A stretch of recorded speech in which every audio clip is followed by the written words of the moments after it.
আসসালামু আলাইকুম। হঠাৎ করে ইচ্ছে হলো দুপুরের খাবারটা আজ বাইরে খাবো। যেই কথা সেই কাজ, বাইক নিয়ে বের হয়ে গেলাম এবং চলে আসলাম সাভার রূপনগর। শহরের ব্যস্ততা থেকে একটু দূরে শান্ত পরিবেশে সময় কাটানোর জন্য এই জায়গাটি দারুণ একটি জায়গা। এই জায়গাটি বর্ষার সময় রূপ নেয় নিকলি হাওরের মতন, কিন্তু বর্ষা ছাড়া এই জায়গাটির সৌন্দর্য কম কিসের। আপনারা যারা সাভারে আশেপাশে আছেন তারা রূপনগর ঘুরে যেতে পারেন। এবং আমরা দুপুরের খাবার খাওয়ার জন্য চলে আসছি মাসাব ইন রেস্টুরেন্টে। রেস্টুরেন্টে ঢুকতেই প্রথমে নজর কাড়বে সেটা হচ্ছে এটার ডেকোরেশন। পুরো জায়গাটি এমনভাবে সাজানো হয়েছে যে প্রতিটি কর্নার যেন আলাদা একটি সৌন্দর্য লুকিয়ে আছে। রেস্টুরেন্টের ভেতরে এমন কিছু স্পট আছে যেখানে দাঁড়িয়ে খুব সুন্দর ছবি কিংবা ভিডিও করা যায়।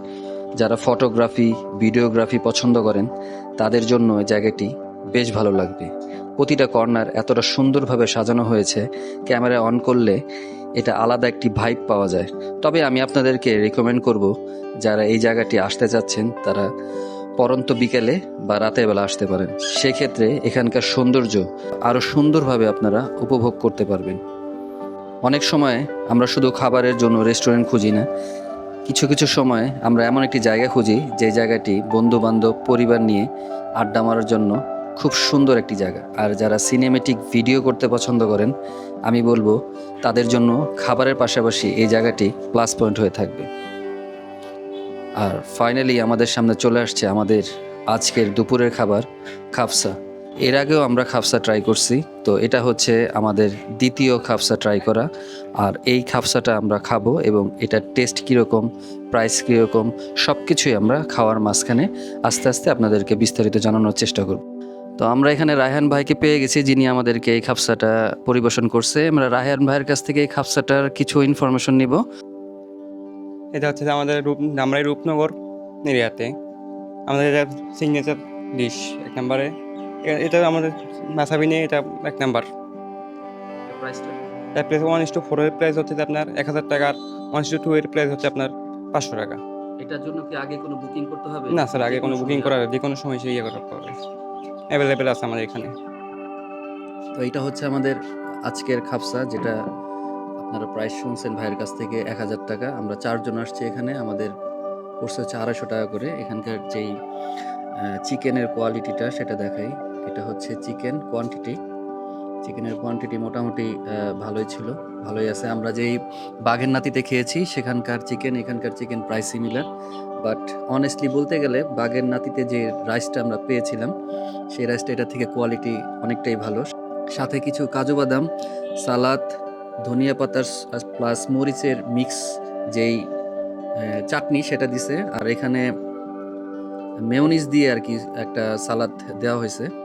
তো এই হচ্ছে বর্তমান পরিস্থিতি। এখন আমরা খাবো এবং শেষে আপনাদেরকে জানাবো যে বাঘের নাতিটা আর এটার মধ্যে কোনটা সবচেয়ে বেশি ভালো। শুধু প্রাইস দেখলেই তো হবে না, প্রাইসের সাথে সাথে খাবারের টেস্টও একটা বড় জিনিস।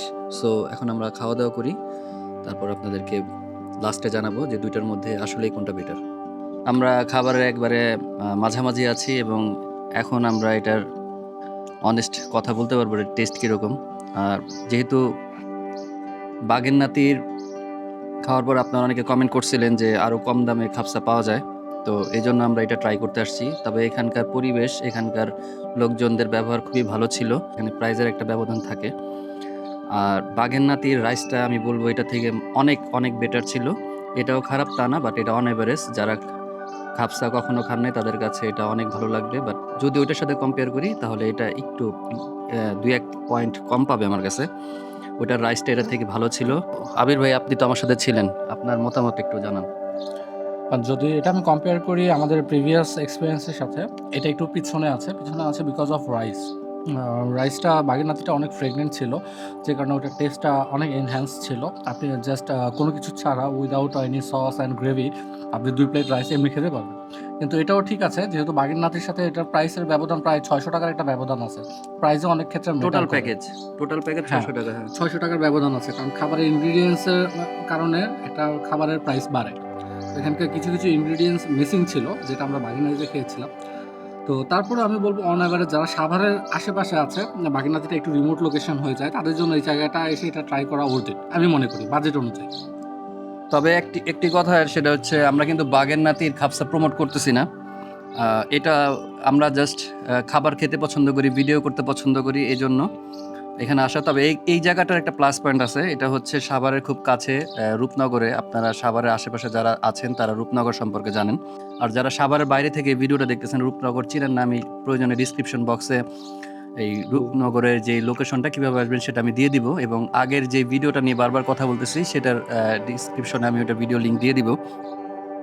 তো যারা খাপসা সাভারের আশেপাশে থাকেন, খাপসা খেতে ইচ্ছুক, তারা আমি মনে করি এটা আপনাদের জন্য বেটার একটা ডিল। আপনারা এখানে আসতে পারেন। আর এটার আরেকটা প্লাস পয়েন্ট হচ্ছে এটা প্রতিদিনই খোলা থাকে। আপনাদের এখানে আসার জন্য অগ্রিম পেমেন্ট করতে হবে না, জাস্ট আসবেন, ওনাদের বলবেন হাফ অ্যান আওয়ার টাইম বা আরও কম সময়ের মধ্যে আপনারা এখানে পেয়ে যাবেন। বসবেন, বন্ধু বান্ধব নিয়ে আড্ডা দিবেন। আড্ডা দেওয়ার জন্য খুব সুন্দর জায়গা। তো আমি বলবো এই জায়গাটা আপনারা মাস্ট ট্রাই করবেন। যারা সাভার এবং সাভার আশেপাশে আছেন, পরিবার নিয়ে, বন্ধু বান্ধব নিয়ে একদিন ঘোরার জন্য, খাবার জন্য পারফেক্ট একটা জায়গা। তো এখান থেকে আজকের ভিডিওটা শেষ করে দিব। ভিডিওটা ভালো লাগলে like, comment, share and subscribe করবেন, কারণ আপনাদের ভালোবাসা এগিয়ে যাবে আমার এই ছোটো চ্যানেলটি। ভালো থাকবেন। আসসালামু আলাইকুম।